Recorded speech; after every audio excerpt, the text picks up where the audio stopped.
Revision कर लोगे ना, दूसरी बार रिवीजन करोगे और जब लास्ट में फाइनल नोट्स बनाओगे तो आपको ये लगेगा कि बस इतना सही है, सिर्फ इतना ही है। हर किसी के साथ होता है, आपने इससे पहले भी बहुत सारे एग्जाम दिए होंगे, है ना। एग्जाम देने से पहले जब आप मास्टर्स के फर्स्ट ईयर में आते हो, सेकंड ईयर में आते हो, तो आप सिलेबस देखते हो कितनी 4 यूनिट करनी है मेरे को, 4 यूनिट में ये भी टॉपिक है ये भी। लेकिन जब एग्जाम वाली नाइट आती है, एग्जाम से एक दिन पहले या 2 दिन पहले, आप उस सारे सिलेबस को कितना शॉर्ट कर देते हो, है ना। फिर आपको बस रिवीजन करनी होती है होगा। ऐसे ही होता है नेट के एग्जाम में भी, हर एग्जाम में ऐसे ही होगा कि एक बार आपको बड़ा लगेगा तो इस बड़े में घबराने की जरूरत नहीं है। ये मान के चलो कि ये बड़ा हमें अभी लग रहा है, ये बहुत छोटा है, तो कुछ भी नहीं है, बहुत आसान है। यार देखो, वो भी तो बच्चे हैं ना जो यूपीएससी की तैयारी करते हैं, जिनका सिलेबस मतलब सिलेबस बस लिखा हुआ है, उसमें पता नहीं कहाँ से क्या आता है। हमारा कम से कम ये तो है जो लिखा हुआ है उसी में से आएगा, है ना। सिर्फ 10 यूनिट पेपर वन में, 10 यूनिट पेपर सेकंड में, 20 यूनिट हो गई। फिर भी बाउंड्रीज तो है हमारे सिलेबस की, समझ रहे हो। एक बाउंड्री तो बनाई हुई है ना कि बस इस बाउंड्री के अंदर से आएगा, उससे बाहर नहीं आएगा। और ये बाउंड्री हमारे लिए बहुत बेनिफिशियल है। हाँ जी। हम्म। बस ऐसे ही अपने आप को तसल्ली देते रहा करो कि भाई हाँ हम कर लेंगे, कोई प्रॉब्लम वाली बात नहीं है, बहुत आसान है। और रिसर्च की जहां तक बात आई, रिसर्च मैडम आपको बहुत अच्छे से करवा रही है। बस आपको थोड़ा सा, एक बार आपको लगेगा हल्का सा टफ है, लेकिन बहुत आसान है, बहुत इजी है, बहुत। आपको बाद में, आप कुछ टाइम बाद ये बोलोगे कि हाँ हम ऐसे ही बोलते थे टफ है, टफ नहीं है, बहुत आसान है। अपने मन में ना, अगर देखो मैं आपको एक बात बोलती हूँ, मैंने पहले भी ये बात बहुत बार बोली हुई है आप लोगों को, कि अगर आपको कोई टॉपिक टफ लगता है ना, आपको इंटरनली पता है कि ये टफ है, लेकिन आप अपने फेस पे लेके ही मत आओ उसको, बोलो ही मत कि ये टफ है, नहीं ये बहुत आसान है, बहुत ईजी है, मैं कर लूंगा, मुझसे हो जाएगा, मैं कर सकती हूँ। ठीक है, समझ आई आपको बात। जी मैम। यस हम्म। मैम। एक एक चीज पूछनी है मुझे, जैसे कि हाँ हमारी जी। 20 यूनिट्स हैं, तो हम्म। वो सारी ही पूरी तरह करना जरूरी है कि एक एक दो को हम थोड़ा लाइट वे में रख सकते हैं, बाकी बिल्कुल बिल्कुल बिल्कुल अरुणा जी, ये अपनी अपनी ना स्ट्रेंथ पे डिपेंड करता है। देखो, आप एक बात बताओ, 300 नंबर का पेपर होता है आपका, समझ रहे हो, 300 नंबर का पेपर। और जेआरएफ की कट ऑफ लिस्ट कहाँ पे जाती है? जर्नल वालों की अगर बात की जाए, जेआरएफ की कट ऑफ लिस्ट कहाँ पे गई थी अब की बार, बताना कोई। 210। 180 कुछ था, 186 और समथिंग कुछ। नहीं, वो तो नेट की थी, सिर्फ नेट की। अगर आप बात की 210। जाए, हाँ अच्छा, रोशनी जी जेआरएफ। 210। हाँ जेआरएफ पे, हम जेआरएफ हम बड़ी सोच रखेंगे ना, है ना, समझ रहे हो। तो 210 पे गई, ठीक है। जिस बच्चे की रैंक फर्स्ट आई होगी, रैंक फर्स्ट वाले की अगर हम बात करें, तो मैक्सिमम उसने कितना स्कोर किया होगा? 250 मैक्सिमम लगाया हमने, वरना 240 तक हो जाता है, रैंक वन आ जाती है ना। हम जेआरएफ में भी अगर हम ये सोच के चल रहे हैं ना कि हमें रैंक वन लेके आना है, तो रैंक वन लेके आने के लिए भी आपको कितने नंबर चाहिए? 250 ना, 50 नंबर रह गए आपके अलग। अब 50 नंबर के कितने क्वेश्चन बनते हैं? 25। तो 25 क्वेश्चन ऐसे हैं आपके पेपर में, जो अगर आपके गलत भी हो गए तो भी कोई दिक्कत नहीं है ना। तो आपको ये आइडेंटिफाई करना है कि मेरा एरिया स्ट्रॉन्ग 20 यूनिट में से कौन सी ऐसी यूनिट है जो मेरी बहुत स्ट्रॉन्ग है, और कौन सी ऐसी यूनिट है जो मेरी वीक है। और फिर आपको वीक में देखना है कि इस वीक में टफेस्ट कौन सी है, और उस वीक में भी मैं कौन सी को अच्छे से कर सकती हूँ। मान लो 20 यूनिट में से आपको लगा कि 15 यूनिट तो मैं फिर भी कर लूंगी, ये 5 यूनिट तो मुझसे होने वाली नहीं है। फिर उस 5 यूनिट में आपने सब टॉपिक बना दे कि 5 यूनिट में से भी ये 3 तो सबसे ज्यादा टफेस्ट है, ये 2 तो मैं फिर भी कर लूंगी। 5 क्वेश्चन एक यूनिट में से, 5 क्वेश्चन मैक्सिमम 5 लगा के चलते हैं, कि एवरेज लगा के चलते हैं, 5 ही आते हैं, कई बार हो जाते हैं किसी में 7 आ गए, 8 आ गए, 5 ही क्वेश्चन आते हैं ना। तो आपने देख लिया कि 3 टफ है, 2 फिर भी उसके कंपैरिजन में आसान है, तो इन 5 क्वेश्चनों में से अगर इसमें से 3 क्वेश्चन भी मैंने ठीक कर दिया ना, तो भी मेरा चल जाएगा। अब रहेगी वो टफ वाली बात। ठीक है, उस टफ वाली बात पे आप ये देखो कि मैं इसमें से करूं कितना, करूं कि मेरा कम से कम मिनिमम क्वेश्चन ठीक हो जाए। आपको 300 के 300 नंबर तो नहीं लेके आने, है ना। तो आपको इस तरीके से रखना है, कोई जरूरी नहीं है कि आपको सारी यूनिट करनी है, लेकिन आप एक बार माइंड से सब निकाल के चलो। लेकिन जो बिल्कुल आपके लिए टफ पोर्शन लग रहा है, कि आपको लग रहा है कि अगर मैं इस पर टाइम ज्यादा दे रही हूँ तो मेरी जो बाकी की बेस्ट यूनिट है, मैं वो भी अच्छे से नहीं कर पाऊंगी, तो ये गलत होगा, है ना। तो आप पहले उस एरिया को देखो कि मैं पहले सबसे ज्यादा अच्छे से क्या कर पा रही हूँ।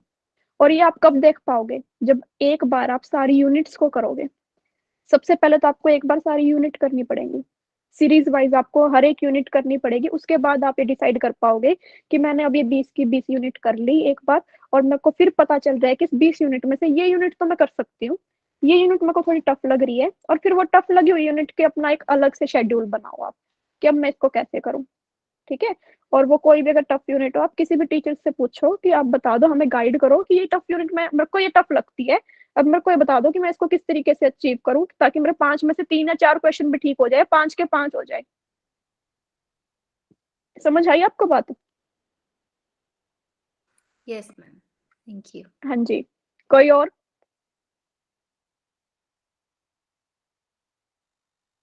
हाँ जी, चलो ठीक है।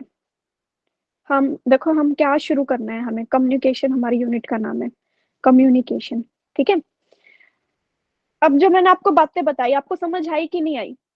मेरे को बताओ अरुणा जी, हाँ जो मैंने मैम। आपको बताया, किस तरीके से आपको 20 यूनिट कवर करनी है, या आप किस तरीके से अपना टफ और वीक पोर्शन देख सकते हो, आपको समझ आया कि नहीं आया? हाँ जी मैम, आ गया। आपने मेरे को जो बात बोली, मैंने आपकी वो बात अच्छे से समझी कि नहीं समझी? आपका जो कहने का मतलब था, क्या मैं वो कैच कर पाई? हाँ मैम जी। ठीक है। यही हमारी कम्युनिकेशन है। बस इस यूनिट का मतलब ही ये है कि आप अपनी बातों को किस तरीके से किसी दूसरे को बोल पाते हो, कि जिस कॉन्टेक्स्ट में, जिस संदर्भ में आपने बात बोली है ना, कि अगला भी उसी संदर्भ में आपकी बात को समझ ले। ठीक है। और अगले वाला भी जिस टोन में वो बात को बोल रहे हैं, जिस कॉन्टेक्स्ट में वो बात को बोल रहे हैं, आप भी उसी पैटर्न में उस बात को समझ पाए। ये कम्युनिकेशन होता है। आप एक बात ध्यान रखना, जो आपके फर्स्ट 3 यूनिट है ना, टीचिंग एप्टीट्यूड, रिसर्च और कम्युनिकेशन, इनके अंदर रिसर्च में तो फिर भी आपके कंसेप्ट आ जाते हैं, फिर भी इसके अंदर आपको थोड़े से कंसेप्ट वाली चीजें आएंगी।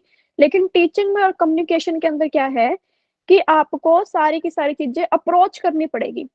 अप्रोच, अप्रोच क्या होता है, अप्रोच का तरीका क्या है कि आपको अपने यहाँ पे आपके कंसेप्ट काम नहीं आएंगे, कि आपने मान लो ये समझ लिया कि वर्बल कम्युनिकेशन क्या होता है, नॉन वर्बल कम्युनिकेशन क्या होता है।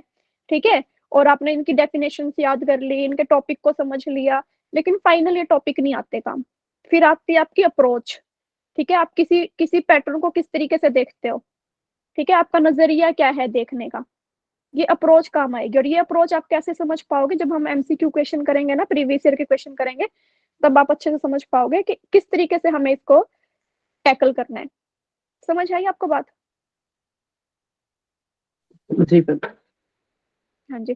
तो पहले तो घबराओ मत यार, मेरे को ना, मतलब मेरे को स्क्रीन ऐसे लग रही है जैसे मैं स्क्रीन दिखाई दे रही है ना, मेरे को स्क्रीन में दिखाई दे रहा है अरुणा, रोशनी, ठीक है, भावेश, ये सब मेरे को दिखाई दे रहे हैं, मनीषा, है ना। मेरे को ये ऐसे लग रहा है ARSMBM, थोड़ा ये हैवी हैवी सा लग रहा है मेरे को ऐसा लग रहा है कि आप बहुत ज्यादा स्ट्रेस के अंदर हो। मेरे को स्क्रीन बोल रही है, जैसे ऐसा नहीं होता है कि कोई मान लो नॉन लिविंग थिंग है, लेकिन आपको नॉन लिविंग थिंग को देख के कई बार फील आ जाता है कि ये मेरे को कुछ कहने की कोशिश कर रही है। ऐसे ही मेरे को स्क्रीन लग रहा है कि आप बहुत ज्यादा ना थके हुए हो, बहुत स्ट्रेस के अंदर हो, है ना, रिलैक्स नहीं हो पा रहे, हंस नहीं रहे। पहले तो हंस लो, एक बार पानी पी लो, मैं भी पी लेती हूँ, ज्यादा लंबी हो गया आपकी क्लास।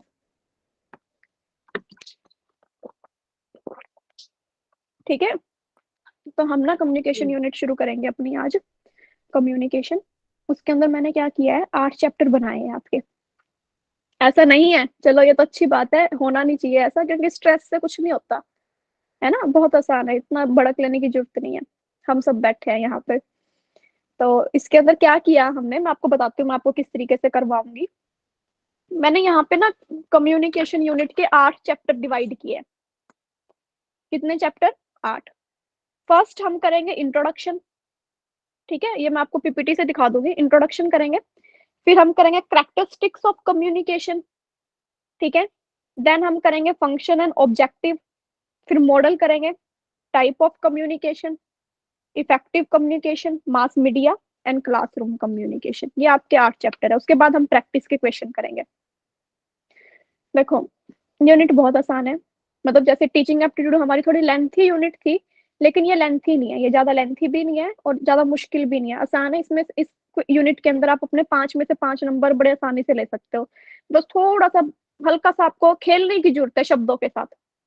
आपको क्वेश्चन के मीनिंग समझने की जरूरत है। जो आपको क्वेश्चन मिलेंगे ना पेपर में, उनका आपको समझना है कि ये यूजीसी नेट वाले किस तरीके से इसके आंसर को जज कर रहे हैं, किस तरीके का आंसर हो सकता है।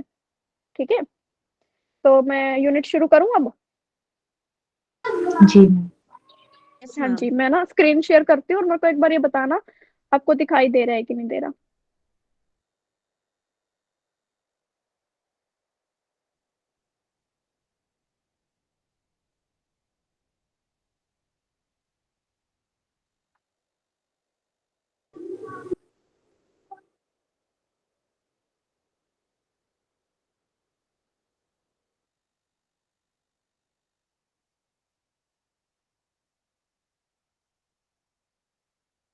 हाँ जी, आपको दिखाई दे रही है स्क्रीन? हाँ जी मैम, जी क्लियर है। ठीक है, पेपर 1 हम यूनिट करने वाले हैं हमारी कम्युनिकेशन। ठीक है, तो देखो, हाँ थोड़ा ना जो हिंदी मीडियम वाले बच्चे हैं, उनको दिक्कत देने नहीं, सॉरी, दिक्कत लेने की जरूरत नहीं है। ठीक है, अच्छे से हो जाएगा, हम करेंगे साथ में। आवाज क्लियर है आप सभी को? जी मैम। हाँ जी। इंडेक्स हम क्या करने वाले हैं, चैप्टर 1 के अंदर हम करेंगे इंट्रोडक्शन, चैप्टर 2 में हम करेंगे कैरेक्टरिस्टिक्स ऑफ कम्युनिकेशन। ठीक है, इसके अंदर हम क्या करने वाले हैं, देखो मैं बताती हूँ आपको। इसमें हम करेंगे कैरेक्टरिस्टिक्स ऑफ कम्युनिकेशन, यहाँ पे हम करने वाले function and objective of communication. Fourth chapter हम ना बाद में करेंगे, मॉडल ऑफ कम्युनिकेशन। पहले हम आज इंट्रोडक्शन और कैरेक्टरिस्टिक्स वाला करेंगे, फिर हम फंक्शन करेंगे, देन हम करेंगे टाइप ऑफ कम्युनिकेशन, फिर हम करेंगे इफेक्टिव कम्युनिकेशन। ठीक है, फिर हम करेंगे क्लासरूम कम्युनिकेशन, एंड देन हम करेंगे मॉडल ऑफ कम्युनिकेशन, एंड फिर हम करेंगे मास मीडिया। इस तरीके से हम अपने सिलेबस को करेंगे। ठीक है, कुछ भी नहीं, बहुत आसान है ये। एंड देन हम प्रैक्टिस क्वेश्चन में हम प्रीवियस ईयर के क्वेश्चन करेंगे यहाँ पे। ठीक है, चलो फिर चैप्टर शुरू करूँ मैं अब? जी मैम। Yes yes ma'am. हाँ यस। जी, चैप्टर 1। एक क्वेश्चन तो ना आपका यहीं से आया हुआ है। देखो, चैप्टर 1 के अंदर हम सबसे पहले पढ़ते हैं कम्युनिकेशन कहाँ से वर्ड आया, ये वर्ड कहाँ से, किस चीज से मिलके बना है। जो कम्युनिकेशन वर्ड है आपका, ये लैटिन वर्ड है। ठीक है, जिसका मतलब क्या होता है, कम्युनिकेयर। ठीक है, या शेयर करना, something, exchange of idea. Question यहाँ से यही आया था कि कम्युनिकेशन वर्ड कहाँ से आया हुआ है, मतलब इसका मतलब और क्या इसको हम बोल सकते हैं। ये क्वेश्चन में ऑप्शंस में थे कि आप बताओ कि क्या होता है, तो यहाँ पे ऑप्शन हमारा क्या हो जाएगा, कम्युनिकेयर भी हम इसको बोलते हैं। ठीक है, एक क्वेश्चन तो सिर्फ यहीं से आया हुआ था आपका, बहुत आसान है। देखो इसके अंदर क्या होता है, इसके अंदर कम्युनिकेशन में होता क्या है, बेसिक हम अपने आइडियाज को एक्सचेंज करते हैं, है ना। हमारे मन में जो बातें आती है, अभी भी हम यही कर रहे हैं ना, कि मैं आपको, बस डिपेंड करता है कि आपने देखा आपके ना कांटेक्ट में ऐसे लोग होंगे जरूर कि जिस जो कोई बात तो बोलते हैं, वो बोलना चाहते हैं, ठीक है, लेकिन अपनी बात को रख नहीं पाते, लाइक समझा नहीं पाते अच्छे से कि उनका मतलब क्या है। वो कंफ्यूज से हो जाते हैं बोलते बोलते, है ना। कई बार होता है, या कई बार हमारे साथ देख लो, जिस टॉपिक की हमें नॉलेज नहीं होगी और अगर हमें वो टॉपिक किसी को बताना पड़ जाए, तो हम भी उसको शायद अच्छे से ना बता पाए और अगले बंदे को वो समझ भी नहीं आ पाएगा। तो यहाँ पे हम एक्सचेंज तो करते हैं हमारे आइडिया को किसी दूसरे के साथ। ठीक है, और किस तरीके से कर सकते हैं, वर्बल भी हो सकता है और नॉन वर्बल मीडियम भी हो सकते हैं। वर्बल मीडियम के अंदर क्या होता है, जैसे हम अभी बोल के कर रहे हैं, है ना, लिख के करते हैं, ये वर्बल में आता है, ओरल और रिटन। नॉन वर्बल में आते हैं, जैसे हम इशारों में करते हैं, है ना कुछ इशारे करते हैं, लाइक आंख दिखा दिया किसी को, आंख दिखाना भाई गुस्से के अंदर है ये, स्माइल करना, हंस रहा है। ठीक है, किसी को बुलाने के लिए हम ऐसे ऐसे करते हैं, हाथों को भी आ जाओ, है ना। ओके के लिए हम थंब दिखाते हैं, या किसी ने कुछ पूछ लिया तो हम करते हैं गर्दन हिला देते हैं, ऐसे नहीं। गर्दन को अगर ऐसे हम अप एंड डाउन कर रहे हैं तो हाँ। तो ये हमारे नॉन वर्बल में आ जाएंगे।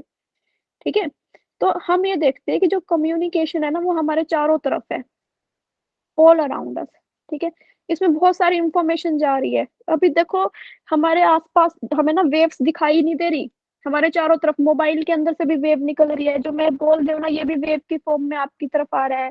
ठीक है, और ऐसी बहुत सारी साउंड्स हमारे आसपास से जा रही है जो हमारे कानों को सुनाई नहीं दे रही, ठीक है। तो कम्युनिकेशन हर जगह हो रहा है, हर टाइम हो रहा है, कंटिन्यू फ्लो में चल रहा है, एक मल्टीपल फ्लो ऑफ इंफॉर्मेशन। यहाँ पे बहुत अलग अलग इंफॉर्मेशन, या ये बोल सकते हैं ना, एक से ज्यादा इंफॉर्मेशन इन्वॉल्व है इसके अंदर। It is the basic requirement of our social, economic and political activities.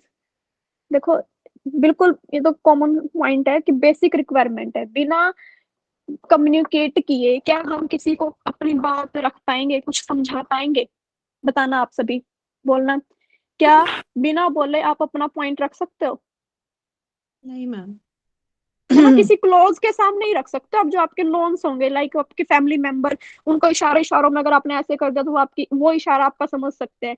और क्या पता दूसरे इशारे, वो इशारे आपके कोई और क्या पता समझ पाए या ना समझ पाए, है ना।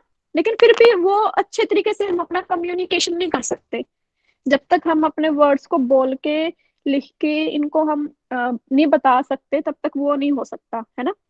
तो इसके अंदर हमारी क्या है, सोशल, इकोनॉमिक और पॉलिटिकल एक्टिविटीज के लिए बेसिक रिक्वायरमेंट है, ये सबसे जरूरी है बोलना। इन सिंपल वर्ड, अब देखो, देखो जो बच्चे बोल नहीं पाते हैं, जो मतलब वो होते हैं, बोल नहीं सकते, है ना, हम डिसेबिलिटीज होती है सांकेतिक जिनके भाषा अंदर। हाँ, सांकेतिक भाषा, बिल्कुल हिंदी में इसको यही बोलते हैं। हाँ, जो बोल नहीं पाते हैं ना, जिनकी डिसेबिलिटीज होती है, तो वो भी, उनकी भी लैंग्वेज होती है ना। देखो वो कम्युनिकेट कैसे करते हैं, अपने हाथों के इशारे से, है ना, ऐसे ऐसे उनकी अलग लैंग्वेज होती है।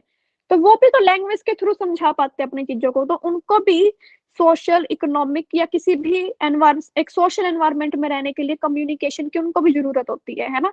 इसलिए उनकी एक लैंग्वेज बनाई गई है। तो ये तो हर किसी के लिए, अब आप देखते हो ना, ये ह्यूमन बीइंग की बात नहीं है यहाँ पे, ऑल द लिविंग थिंग्स की बात है यहाँ पे। एनिमल्स देख लो, है ना, डॉग, काउ, सब ये भी अपनी लैंग्वेज में कम्युनिकेट करते हैं, है ना। ये भी कम्युनिकेट, ये अगर ये भी कम्युनिकेशन ना कर पाए तो इनके लिए भी पॉसिबल नहीं हो पाएगा सरवाइव करना। तो अगर सिंपल वर्ड्स में देखा जाए तो कम्युनिकेशन क्या है, एक इंटरेक्शन है किसके बीच का, एक सेंडर है और एक रिसीवर है। देखो किसी ने, इस बंदे ने ना, इस लड़के ने कोई बात बोली, तो जो बोलने वाला है वो सेंडर, और जो उस बात को सुन रहा है वो रिसीवर। अब जब ये इसको रिप्लाई देगा तो ये क्या हो जाएगा, सेंडर, और ये क्या हो जाएगा, रिसीवर हो जाएगा। ठीक है। अभी हम एनकोड डिकोड के बारे में पढ़ेंगे, पहले तो आप बताओ कि सेंडर, अगर अभी मैं आपको कोई बात बोल रही हूँ या आपको मैं टॉपिक समझा रही हूँ, तो मैं यहाँ पे क्या हूँ, सेंडर। और आप अगर उस चीज को सुन पा रहे हो तो आप क्या हो, रिसीवर। रिसीवर। ठीक है। हाँ, और इसी प्रोसेस को हम बोलते हैं कम्युनिकेशन।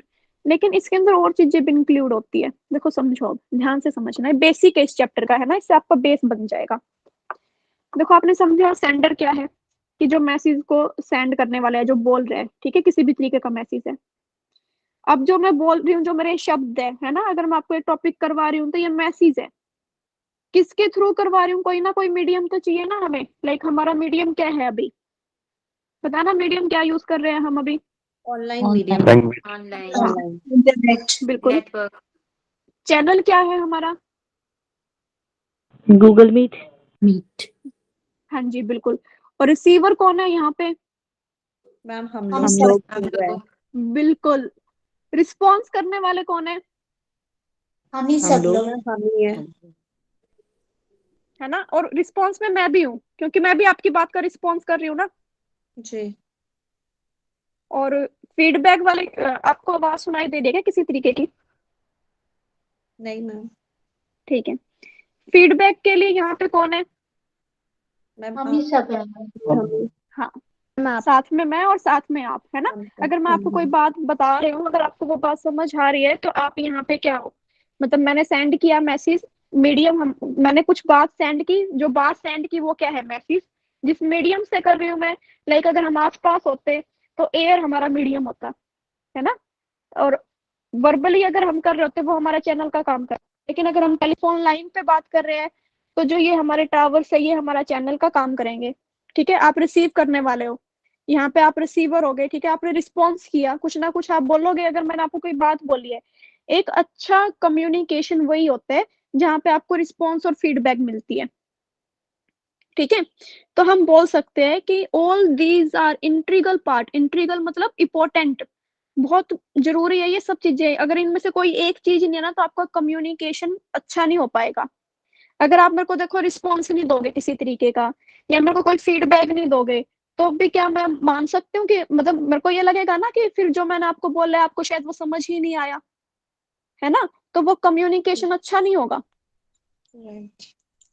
समझ रहे हो? अगर मान लो हमारे मीडियम में कोई दिक्कत आ जाए, कि अगर मान लो ये पीपीटी अच्छी ना हो, जो मैं मैसेज आपको बोल रही हूँ, मैसेज ही मैं आपको कुछ गलत बोल दूं, तो क्या कम्युनिकेशन समझ आप मेरी बात को समझ पाओगे जो मैं आपको समझाने की कोशिश कर रही हूँ? नहीं मैम। ठीक है।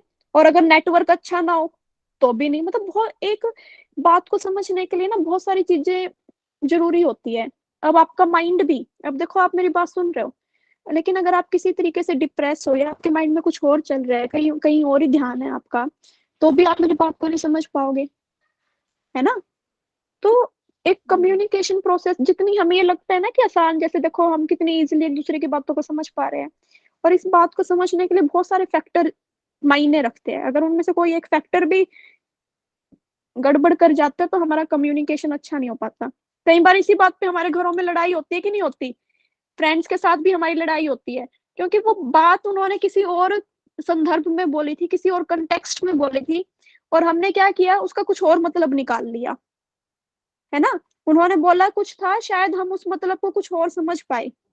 वो गलती उनकी तरफ से भी हो सकती है और हमारी तरफ से भी हो सकता है, लेकिन उस कमी की वजह से हमारा उसके साथ कम्युनिकेशन क्या हो गया, खराब। समझ रहे हो? हाँ जी, आवाज आ रही है आप सभी को? यस हाँ मैम। जी। Yes ma'am. आ रही है। हाँ। तो देखो ये कितनी जरूरी चीजें हैं, है ना? ये बेसिक है हमारे लिए बिल्कुल ही। तो for communication to to to take place there must be understanding. Understanding होना चाहिए। आप हम अगर आपके और मेरे बीच में अंडरस्टैंडिंग होगी तभी आप मेरे को समझ पाओगे, है ना? कोऑपरेशन भी होना चाहिए। अगर आप मेरे को कोऑपरेट नहीं करोगे, मान लो मैं कुछ गलत वर्ड बोल दूं, ठीक है, या मुझसे कुछ गलत निकल जाए, और अगर आपने उसी बात पे ऐसे बोल दिया कि नहीं नहीं हम तो नहीं पढ़ेंगे इससे आगे से, ये तो ऐसी है ये वैसी है, तो लाइक क्या वो कम्युनिकेशन जो मैं करना चाहती हूँ आपके साथ, क्या वो अच्छे से हो पाएगा? हमें एक दूसरे को कोऑपरेट करना पड़ेगा ना। कोऑपरेशन जी के मैम। साथ, अंडरस्टैंडिंग के साथ चीजें चलती है। अगर मान लो अभी यहाँ पे दो तीन बच्चे एकदम से माइक ओपन कर ले, या वो अपनी बात बोले या अपनी बात बोले, और फिर मैं ये बोल दूं ये तुम क्या कर रहे हो, मैं तो नहीं पढ़ाऊंगी तुम्हें ऐसे, तो ऐसे नहीं चलता। हमें एक दूसरे को अंडरस्टैंड करके एक दूसरे का साथ दे के हम कोई भी अपनी जो बात है वो अच्छे से रख पाते हैं। ठीक है। There is a need for common medium. अरे ये बहुत जरूरी है, ये पॉइंट बहुत जरूरी है। देखो कॉमन मीडियम। अब एक बात बताओ, अगर मैं किसी दूसरी लैंग्वेज में बात करने लग जाऊं, ठीक है, जो आपको ना आती हो, क्या आप मेरी बात को समझ पाओगे? नहीं मैम। नहीं मैम। है ना?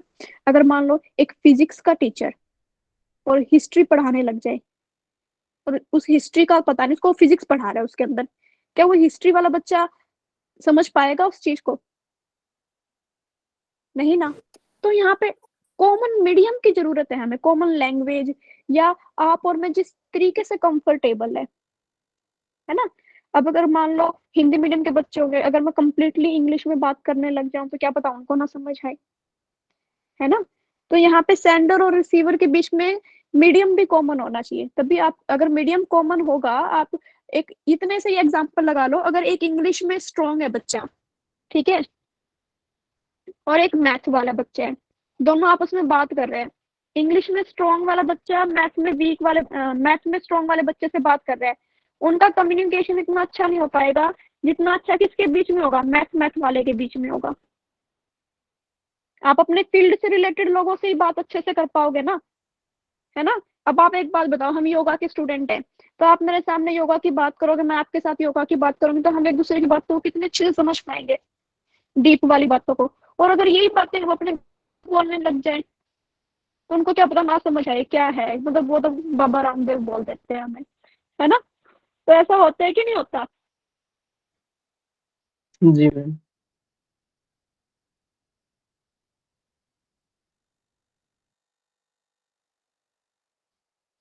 आवाज आ रही है आप सभी को? आवाज कट गई थी मैम आपकी। अभी बीच में आ रही है। अभी आवाज आ रही है आप सभी जी। को? Yes ma'am. हाँ। तो अब समझ आया कि हमें एक कॉमन मीडियम की रिक्वायरमेंट क्यों है।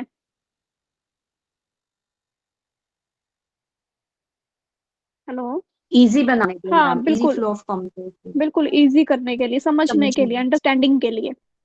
अदरवाइज हमें क्या हो जाएगी, बहुत डिफिकल्टी हो जाएगी, है ना। अगर हम एक स्टेट से दूसरी स्टेट में जाते हैं और अगर हमें उस स्टेट की लैंग्वेज का ना पता हो तो हमें कितनी दिक्कत होगी बोलने में, समझने में उनकी बातों की, अपनी बात को उनको समझाने के लिए। ठीक है, नेक्स्ट क्या है, there also there is a need of common interpretation of sign, symbol and gesture, and also meaning of the message will be misinterpreted leading to the confusion। देखो इसमें क्या है, आपको अब एक बात बताओ कि साइन सिंबल का हर एक स्टेट में या हर एक कंट्री में अलग अलग मतलब होता है कि नहीं होता। देखो अपने यहाँ पे जब कोई एक्सपायर होता है, ठीक है, तो बेसिकली कैसे कपड़े डाल के जाते हैं, बताना। वाइट ना। और अगर बाहर दूसरी कंट्री की अगर हम बात करें, वहां पे अगर कोई एक्सपायर होता है तो वहां पे कैसे कपड़े डालते हैं।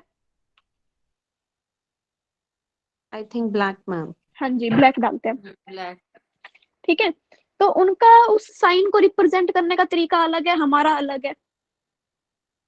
ठीक है, तो इसमें बोलते हैं कि जब आप कम्युनिकेशन करते हो वहां पे साइन सिंबल, ठीक है, ये सब का सेम होना जरूरी होता है। कि आप अब आप आपके दो दोस्तों ने, आप दो तीन दोस्तों ने डिसाइड किया कि भाई इस क्लास में कई बार इशारों इशारों में बात करते हैं ना, कि अगर मैं तेरे को ये इशारा दूंगा तो इसका मतलब ये होगा, यहाँ जैसे नकल मारने के टाइम पे नहीं करते हैं, सुन रहे हो, जैसे हम ये नहीं बोलते हैं कि भाई तू ना ऐसे ऐसे करती हो जब तू ऐसे ऐसे अगर एक बार करा तो मतलब इसका फर्स्ट ऑप्शन है, अगर तूने दो बार ऐसे ऐसे किया तो इसका सेकंड आएगा आंसर, है ना। तो ये हमारे सिंबल हो गए, वो किसके बीच के सिंबल है, दोस्तों के बीच के सिंबल है। लेकिन टीचर को क्या लगेगा कि भाई हाँ इसको थोड़ी सी ना कोल्ड या कफ हुआ है और डेट्स वाई ये ऐसे कर रहे हैं, है ना। तो ये सिंबल कॉमन होंगे तभी तो हम एक दूसरे के मैसेज को समझ पाएंगे, और वो टीचर नहीं समझ पा रहे, क्यों नहीं समझ पा रहे, क्योंकि उनके अकॉर्डिंग ये सिंबल नहीं है। समझ रहे हो मेरी बात। Yes ma'am. हाँ जी।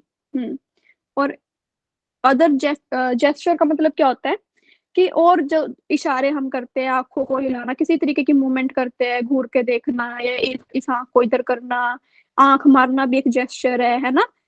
ये सब चीजें जेस्चर के अंदर आती है। चलो आगे बात समझो। जी मैम। हाँ जी, यहाँ पे कुछ डेफिनेशन, वैसे डेफिनेशन से ना क्वेश्चन नहीं आते कभी भी, लेकिन ये डेफिनेशन आपको थोड़ा समझने में हेल्प करती है कि क्या टॉपिक होता है, भी किस तरीके से हम इसको डिफाइन कर सकते हैं। फर्स्ट डेफिनेशन क्या बोलती है आपकी, communication essential the ability of one person, ये एक किसी भी एक इंसान की ना क्षमता है, ठीक है, एक एबिलिटी है। इस एबिलिटी की हेल्प से वो क्या कर पाता है, कॉन्टेक्ट कर पाते हैं किसी दूसरे के साथ, ठीक है, या अपने आप को समझा पाते हैं किसी दूसरे के सामने कि मैं क्या बोलना चाहता हूँ। ठीक है, नेक्स्ट में क्या बोले कि ये एक्सचेंज ऑफ आइडिया, फैक्ट, ठीक है, ओपिनियन, इमोशंस टू या मोर पर्सन, इसके थ्रू, कम्युनिकेशन के थ्रू ही तो आप अपने आइडिया को, अपने फैक्ट को, अपने ओपिनियंस को भी, आपने क्या सलाह है, आपके कैसे इमोशंस है, आप दो या दो से ज्यादा लोगों को समझा पाते हो, है ना। तो बोलते हैं कि नेक्स्ट में क्या बोला कि कम्युनिकेशन ब्रिज का काम करते हैं मीनिंग के लिए, ठीक है। और इसमें एक सिस्टमेटिक तरीके से होता है, ये नहीं होता कि आप मान लो, अब देखो मैं कम्युनिकेशन कर रही हूँ, आपको ये चैप्टर अगर मैं समझा रही हूँ तो मैं एक सिस्टम से समझाऊंगी आपको, कि पहले आपको ये टॉपिक करवाऊंगी फिर मैं ये करवाऊंगी। अगर मैं गोल मोल करवा दूं पहले ये फिर ये, तो आप कंफ्यूज हो जाओगे, क्या पता किसी को अच्छे से समझ भी ना पाए, है ना। तो सिस्टमेटिक और continue process, telling, listening, understanding, दोनों चीजें। देखो अगर मैं बोल रही हूँ और आपका ध्यान कहीं और, आप सुन नहीं पा रहे अच्छे से, तो भी कम्युनिकेशन अच्छा नहीं होगा। आप सुन रहे हो, ठीक है, मैं बोल रही हूँ लेकिन आप समझ नहीं पा रहे, तो भी कम्युनिकेशन अच्छा नहीं होगा। ठीक है, तो ये सब चीजें मायने रखती है। अगर इसका मतलब देखा जाए, कम्युनिकेशन का मतलब ही क्या होता है, टू एक्सचेंज, क्या करना, एक्सचेंज करना अपने विचारों को, ठीक है, या अपनी इंफॉर्मेशन, फीलिंग्स को बोल के, लिख के कर सकते हो आप, या किसी भी और तरीके से कर सकते हो, किसी भी और तरीके से अपने डेटा को, जो भी आपके अंदर विचार भावनाएं हैं उनको आप व्यक्त कर सकते हो। ठीक है, नेक्स्ट क्या है, कम्युनिकेशन क्या है? It is the transforming and conveying of meaning. भी आप अपने मीनिंग को किस तरीके से किसी के सामने रखते हो, किस तरीके से ट्रांसफर करते हो। और क्या है, किसी भी कम्युनिकेशन को इफेक्टिव कम्युनिकेशन कब बोला जाता है? जब उसके अंदर हमेशा फीडबैक होती है। अभी आपको अगर आप मेरे को फीडबैक नहीं दोगे, फीडबैक का मतलब ये नहीं होता कि उसमें पॉजिटिव ही पॉजिटिव होता है, नेगेटिव भी हो सकता है। दोनों चीजें इंक्लूड होती है कि आपको ये चीज समझ आई कि नहीं आई। ठीक है, अगर मैं आपसे पूछ रही हूँ कि आपको अभी तक का ये इतना जो मैंने करवाया है, आपको इसमें क्या दिक्कत है, तो किसी को दिक्कत भी होगी। कोई बोलेगा कि मैडम मेरे को ये टॉपिक नहीं समझ आया, कोई बोलेगा कि मेरे को समझ आ गया। तो जब तक फीडबैक ही बहुत जरूरी होता है। ये कई बार क्वेश्चन में आ जाते हैं एक नंबर में कि इफेक्टिव कम्युनिकेशन के लिए जरूरी क्या है? फीडबैक। ठीक है, तो कम्युनिकेशन में क्या होता है? Sender, encoder. एनकोडर का मतलब क्या होता है? जो जो मैसेज को क्या करते हैं? कौन बताएगा यहाँ पे एनकोड का मतलब अच्छे से? मैम जो मैसेज को कन्वर्ट करता है, मतलब हाँ लैंग्वेज में, कि हाँ। हम अच्छे से अब समझ देखो, पाए उसको हाँ फिर। देखो, अब कई बार पता है क्या होता है? मान लो कोई थॉट आता है हमारे मन में, वो हमारे मन में तो आ गया, लेकिन अब मेरे को वो आपको समझाना है, तो मेरे को वो किसी ना किसी तरीके से कन्वर्ट करना पड़ेगा, है ना? कि अच्छे तरीके से मैं उस टॉपिक को कन्वर्ट करूं ताकि आपको वो क्या आ जाए, समझ आ जाए। ठीक है, तो उस समझने के लिए मेरे को एक मीडियम की भी जरूरत होती है, मीडियम या चैनल। अब मैंने वो बोल दिया, मैंने आपको कोई बात समझा दी, अब आपने रिसीव की, तो अब आप क्या करोगे? इसको डिकोड करने की कोशिश करोगे। डिकोड का मतलब क्या? कि जिस संदर्भ में मैंने आपको बात बोली, आप उसी संदर्भ में, उसी कंटेक्स्ट में आप उसको समझने की कोशिश करोगे कि इसके अंदर इस लाइन का मतलब क्या है, इन्होंने इस किस वे में ये लाइन बोली होगी। ठीक है, मतलब जो मैसेज को डिकोड करता है, मैसेज को पढ़ता है, उस मतलब उसके पीछे का मतलब क्या है, कि इसका पर्पस क्या है इस मैसेज के आने का। समझ आई बात? और जब ये सारी प्रोसेस हो जाती है तो उसके बाद आप क्या देते हो? फीडबैक देते हो। और फीडबैक के लिए भी आप किस चीज का यूज करते हो? चैनल या मीडियम, किसी ना किसी तरीके से आप अपनी फीडबैक प्रोवाइड करवाते हो।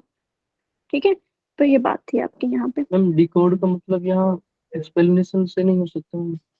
क्या? एक्सप्लेनेशन, दोबारा एक्सप्लेनेशन? डिकोड का मतलब नहीं, एक्सप्लेनेशन तो आप दे रहे हो ना किसी को समझने से, यहाँ पे आप समझ सकते हो। मतलब डिकोड का मतलब आप यहाँ पे समझने से ले सकते हो कि भाई जो मैसेज आपके पास आया है ना, आप उसको उसी फॉर्म में समझ रहे हो जिस फॉर्म में अगले वाला बोलना चाह रहा है। एक्सप्लेन जी मतलब होता है कि आप किसी को समझा रहे हो, एक्सप्लेन कर रहे हो। ठीक है, उसमें तो आप किसी बुक को, जैसे मान लो कोई डेफिनेशन दे दी, ये डेफिनेशन है, और मैं इसको अगर एक्सप्लेन कर रही हूँ तो मैं यहाँ पे एनकोड कर रही हूँ, तो यहाँ पे वो एनकोड में आ जाएगा कि मैं आपको वो चीज समझाने की कोशिश कर रही हूँ। समझ आई आपको बात? मैम हाँ नोट्स जी जी, मैम। हिंदी में थोड़े सरल भी थे इसके नोट्स। समझ नहीं आया मेरे को, क्या बोल रहे हो आप? हिंदी में नोट्स नहीं डा है क्या? हाँ जी, हिंदी में भी है इसके। जो मतलब चैप्टर बहुत इंपॉर्टेंट है ना, जिसका आपको, मेरे को ऐसा लगता है कि ये हिंदी में ही करवाना पड़ेगा या इसकी हिंदी ट्रांसलेशन जरूरी है, वो हिंदी में भी रखे हैं आगे। ठीक है, जी मैम। जैसे आगे अगर हम और चैप्टर्स की बात करेंगे ना, वो हिंदी में भी आएंगे। लाइक मैं आपको दिखा देती हूँ, तसल्ली सी हो जाएगी आप लोगों को। नहीं मैम जैसे ऐसा देखो नहीं। जहाँ पे, नहीं नहीं नहीं, फिर भी जो जरूरी है ना, लाइक हमें कि बिल्कुल ये चीज आपको वहीं से करनी है, तो आपको वो भी हो जाएगा। जी मैम। ठीक है, अदरवाइज इतनी दिक्कत नहीं है यार। कोई दिक्कत आए तो मैं बैठी हूँ, मुझसे पूछ लेना। देखो हम टॉपिक पे आते हैं। तो यहाँ पे देखो, इस पिक्चर में भी यही दिखा रहा है कि यहाँ पे हमने क्या, कोई मैसेज है सेंड करने वाला। ठीक है, एनकोडिंग दोनों तरफ चलती है। भाई देखो, आपने अगर कोई फीडबैक दी, ठीक है, फीडबैक अगर आप दे रहे हो, तो आपने पहले तो मान लो ये क्या है, मान लो ये सेंडर है, सेंडर ने कोई बात बोली, आपने रिसीव की, और आपने उसको डिकोड किया कि उसने किस तरीके से उस बात को बोला है। फिर आपने क्या दी? फीडबैक। फीडबैक देने के लिए आप जो शब्द अब यूज करोगे ना, तो उसको आपने अपने मन में ये सोच लिया कि भाई हाँ, इसने ये बात इस तरीके से बोली है और ये बहुत सही है। हाँ भाई, तो बिल्कुल सही है अपनी जगह। तो आपने उसको, अब आप अपने शब्दों में उसको लिखोगे, लिख के सेंड कर रहे हो या बोल के सेंड कर रहे हो, जिस भी तरीके से आप बोलोगे। अगर आप लिख के सेंड कर रहे हो तो आप क्या लिखोगे? यू आर राइट मैन, है ना? या आप अगर बोल के बोल रहे हो तो आप क्या बोलोगे? कि हाँ हाँ भाई, तो बिल्कुल सही है। तो वो आपने एनकोड किया, अपने जो आपने आपके मन दिमाग में जो बात थी ना, आपने वो शब्दों में लेके आए। आप शब्द में किसी भी तरीके से रिटर्न या ओरल फॉर्म में आपने लिखा, उसको एनकोड किया, फिर आपने उसको ट्रांसफर किया उस फीडबैक को। अब यहाँ पे जिसने अभी पहले एनकोडिंग का काम किया था वो भी डिकोडिंग का काम करेगा कि आपने वो बात किस तरीके से बोली, आपने ताना तो नहीं मारा इसको, हाँ भाई सही है तो बिल्कुल सही है अपनी जगह। अब ये ताना भी ले सकता है वो बंदा अगला कि भाई हाँ ये तो टोंट मार रहा है मेरे को, या वो ये भी समझ सकते हैं कि हाँ यार बिल्कुल सही है, चलो इसने तो मेरी बात को समझा, है ना। समझ आई आपको बात। Yes, तो ma'am. यहाँ पे चीजें जो नॉइस और बैरियर है ना, ये आगे अभी आएंगे आपके। नॉइस और बैरियर फिर भी मैं थोड़ा सा बता देती हूँ ताकि आपको और क्लैरिटी आ जाए, ठीक है। नॉइस किसी तरीके, जैसे नॉइस होते हैं इलेक्ट्रिकली, अगर आप देखते हो किसी चीज को, लाइक कोई शोर आ जाए आपको किसी भी तरीके का, ठीक है। बैरियर किसी भी तरीके की रुकावट आ जाए आपको, लाइक नेट ना चले अपना, ठीक है, या आपकी तरफ बहुत ज्यादा शोर है, कंस्ट्रक्शन का काम चल रहा है, मेरी तरफ कंस्ट्रक्शन का काम चल रहा है, या आपका माइंड कहीं और लगा हुआ है, वो भी एक बैरियर है, ठीक है। वो भी आपको एक तरीके से रुकावट का काम करेगा। मैसेज ना, जो भी दिक्कतें आती है ना कि आप किसी की बात को नहीं समझ पाते, वो नॉइस और बैरियर के अंदर आती है, ठीक है। वो इसका स्पेशल एक टॉपिक है, तब हम वहां से क्लियर करेंगे। समझ आई आपको बात। Yes ma'am. यहाँ पे सिर्फ देखो वही बात आ गई, ये लड़की यहाँ पे क्या है, दोबारा से फिर वही चीज आ गई, ये सेंडर है, ये मोबाइल इसका क्या है, मीडियम, ये रिसीवर होगा, ठीक है। रिसीवर के मोबाइल में मैसेज आया, और यहाँ पे मैसेज क्या लिखा हुआ है, मैसेज भी दिया हुआ है, हाय हाय मूवी का प्लान बना रखा है इन्होंने, movie start at 9, can you drive अस, क्या भी तुम भाई हमें साथ में लेके चल सकते हो। बोला कि हाँ हाँ ठीक है, मैं ना 8:30 बजे आ जाऊंगा। तो ये इसने फीडबैक दी, ये क्वेश्चन था मैसेज, और उसने फिर उसका क्या दिया, फीडबैक आपको प्रोवाइड करवाया, ठीक है। यहाँ से हमारा चैप्टर, ये चैप्टर फर्स्ट आपका खत्म हो चुका है। समझ आया चैप्टर फर्स्ट आपको। जी। Yes ma'am. जी हाँ जी, बहुत अच्छे से। अच्छा, 1 मिनट रुको, मैं स्क्रीन ऑन करती हूँ मेरे के लिए। चैप्टर 2 कल करेंगे, रुको।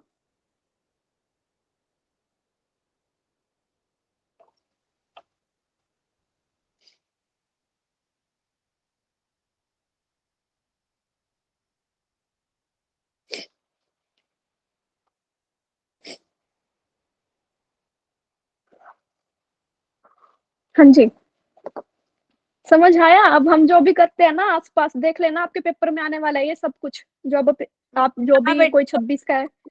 ये आपके पीछे अरे यार कॉलेज वो है क्या? क्या, नहीं नहीं राधिका जी, ये ना, ये मीट टेक्नोलॉजी बहुत ज्यादा अच्छी हो चुकी है अब। मीट के अंदर ना ये फीचर्स होते हैं, आप अपने पीछे का बैकग्राउंड चेंज कर सकते हो, ठीक है। अच्छा, तो ये मेरे ये को बैकग्राउंड मैम ही लगाया हुआ है। मेरे को ना, मैंने टीचिंग एप्टीट्यूड में पढ़ाया था उस टाइम पे ना, एक पेंसिल थी, वो पेंसिल वाला बैकग्राउंड नहीं मेरे को मिला, ठीक है। तो मेरे को ये फिर भी ठीक लगा, मैं कहा चलो ये लगा लेते हैं आज, थोड़ा सा अलग हो जाएगा हाँ जी, तो समझ आया आपको। जी मैम। Yes, ma'am. हम्म अभी कितने बच्चे नए नए जुड़े हुए हैं यहाँ पे जो मुझसे फर्स्ट टाइम पढ़ रहे हैं, पुराने वाले तो मेरे को दिखाई ही नहीं दे रहे, ये मैं नए नए से ही मैंने नाम है। पढ़ा था, टीचिंग एप्टीट्यूड पढ़ा था आपसे मैं। अच्छा ठीक है, चलो फिर हम फिर अपनी ना, हमारी एक मैं आपको बताती हूँ, मेरी क्लास की ना एक रीत होती है भाई, ठीक है। मैं हर क्लास में या 2 या 3 क्लास में एक स्टोरी आपको सुनाती हूँ हर बार, ठीक है। तो अब की बार भी सुना देती हूँ एक स्टोरी।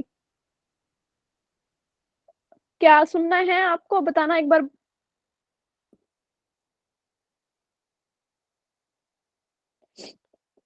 हाँ जी, मैसेज करके बताओ मेरे को। मोटिवेशन वाला मैम।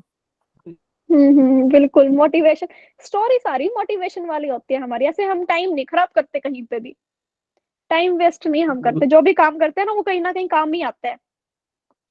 तो थक लिए ना क्लास ले लेके आज हम्म इसलिए जिंदगी तुम्हारे अंदर थकान भी एनर्जी उतार नहीं दो है। मोटिवेशन के द्वारा। ठीक है चलो, एक पुरानी स्टोरी सुनाती हूँ, चलो आज नई कल सुनाऊंगी आपको। आप जो मेरे पुराने स्टूडेंट थे उन्होंने सुन रखी होगी ये वाली, लेकिन जो नए हैं उनको सुनाती हूँ। तो भाई पहले एक बार ना अपने थोड़े से कैमरे ऑन कर लो, मेरे को दिखाई देता रहेगा फटाफट, है ना, रिएक्शन क्या रहता है। कोई भी।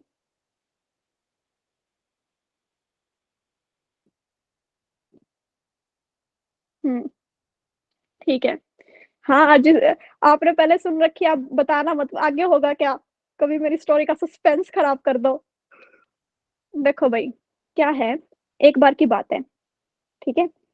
एक गांव में एक घर था, छोटा सा घर था, और छोटे से घर के सामने एक पहाड़ था, ठीक है।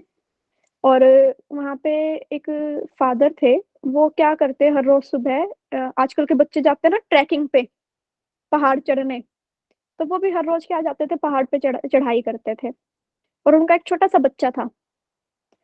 तो एक दिन ना, एक दिन सुबह, अब सुबह हुई, तो सुबह होते ही वो बच्चा बोला कि पापा, मेरे को भी आपके साथ चलना है पहाड़ पे, ठीक है, मैं भी आपके साथ चढ़ूंगा। तो भाई उसके पापा बोले कि नहीं बेटा, रास्ता बहुत छोटा है और खाई है, तेरे को तुझसे नहीं चढ़ा जाएगा, मतलब पत्थर है पहाड़ के ऊपर की तरफ, तुझसे नहीं होगा। बच्चे जिद्दी हैं, बोले नहीं नहीं, मैं तो चढ़ूंगा भाई, मेरे को साथ में लेके चलो। तो उसके पापा बोले चल ठीक है भाई, तू चल, ठीक है। तो उन्होंने पहाड़ चढ़ना शुरू किया, धीरे धीरे करके वो पहाड़ चढ़ रहे हैं। अब उसके पापा का तो रोज का काम है भाई, वो तो रोज जाते हैं वहां पे, तो उनको रास्तों का पता है। रास्ता बिल्कुल छोटा सा, एक तरफ पहाड़ तो एक तरफ खाई, ठीक है, और छोटा रास्ता बिल्कुल नैरो। तो क्या हुआ, उनको पता था कि आगे एक पत्थर आएगा, एंड वो उस पत्थर पत्थर के क्रॉस करके चले गए, ठीक है। लेकिन जैसे ही उस बच्चे का ध्यान कहीं और था, वो उस पत्थर के पास पत्थर से टकरा गया, ठीक है। टकराने के बाद उसके पैर पे चोट लगी, और पैर पे चोट लगते ही हमारे मुंह से क्या निकलता है, कोई मम्मी बोलता है आई माई हुई, है ना, कुछ कुछ ऐसे ऐसे साउंड करते हैं।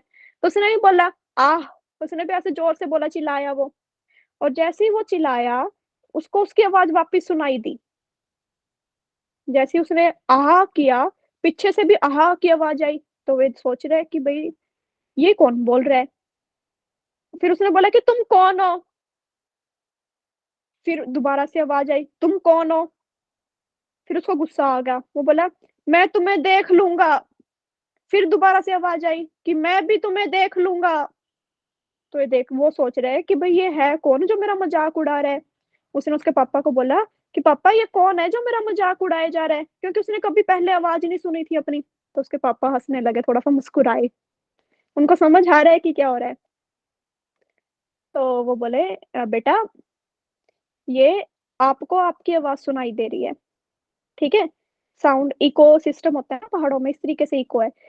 ये उन्होंने बाद में बोली, पहले उन्होंने पता क्या बोला, वो बोले कि भाई मैं तुझसे बहुत प्यार करता हूँ। फिर वहां से वही आवाज आई कि मैं तुझसे बहुत प्यार करता हूँ। और वो फिर सोच रहा है लड़का कि ये मेरे को ऐसी बातें बोल रहा है और मेरे पापा को ऐसी बातें बोल रहा है, ठीक है। तो वो कंफ्यूज हो रहा है बिल्कुल। फिर उसके पापा बोले हंसते हुए कि मैं तेरे साथ हूँ। फिर वो खुश हो रहा है कि ओ ये बोल रहा है कि मैं तेरे साथ हूँ। तो उसके पापा ने बोला कि बेटा ऐसे इको साउंड होते हैं और आपको आपकी आवाज सुनाई दे रही है, ठीक है।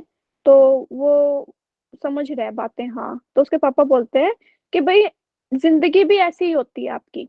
आप अपनी लाइफ को अगर ये बोलोगे बार बार में कि मेरी लाइफ बहुत बुरी है, बहुत बुरी है, बहुत बुरी है, तो आपकी लाइफ भी आपको वैसा ही देगी। जिस तरीके से आप अपनी लाइफ को ट्रीट करोगे, आप उसके लिए अगर आप पॉजिटिव रखोगे तो आपको पॉजिटिव मिलेगा, ठीक है। आप नेगेटिव रखोगे, आपको नेगेटिव मिलेगा।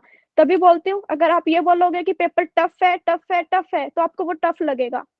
अगर आप बोलोगे पेपर आसान है, आसान है, आसान है, तो वो आसान लगेगा। या लाइफ के किसी भी पहलू में पॉजिटिव, ये बोल उन्होंने समझाया इसको कि भाई बच्चा आपको पॉजिटिव रहना है। तो वो बच्चा तो खुश हो गया बहुत, और वो आगे चलते जा रहे हैं, चलते जा रहे हैं। तो जैसे ही पहाड़ की चोटी पे आए, तो उसके दिमाग में कुछ नहीं चल रहा, लड़के के माइंड में, उसके दिमाग में सिर्फ वही बात चल रही है। उसने क्या किया, ऐसे अपने हाथों को खोला जोर से, और जोर से चिल्ला के बोला कि मैं तुझसे बहुत प्यार करता हूँ। और फिर वापस भी यही आवाज आई कि मैं तुझसे बहुत प्यार करता हूँ। तो कहने का इस स्टोरी का मोटिव क्या निकल के आया कि अगर आप पॉजिटिव हो, है ना, तो आपके साथ पॉजिटिव ही होगा। अगर नेगेटिव भी हो रहा है तो भी आप पॉजिटिव में लो उसको कि कोई नहीं यार, होगा, कोई नहीं, पॉजिटिव है, ये भी अच्छा है, इसमें भी मजे है, आगे और अच्छा होगा। आज का दिन अच्छा है, सिर्फ ये ध्यान रखो कि हमारा आज का दिन यूटिलाइज हुआ कि नहीं हुआ, आज हमारा अच्छा है कि नहीं है, आज को अच्छा करो, कल का तो जो था वो उसका तो हम कर ही नहीं सकते, लेकिन आने वाला कल अपने आप अच्छा हो जाएगा। ठीक है, समझ आई बात? हाँ जी, तो मॉरल ऑफ स्टोरी क्या है, कोई मेरे को बताओ। मैंने तो बता दिया, अब आप अपने अकॉर्डिंग बताओ।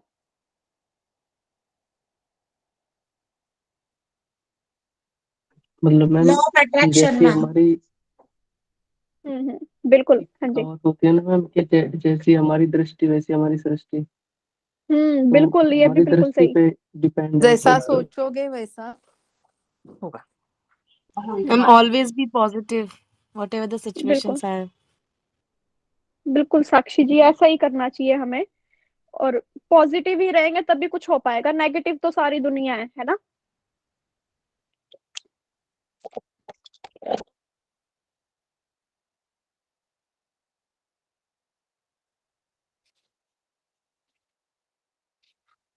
आवाज आ रही है आप सभी को मेरी?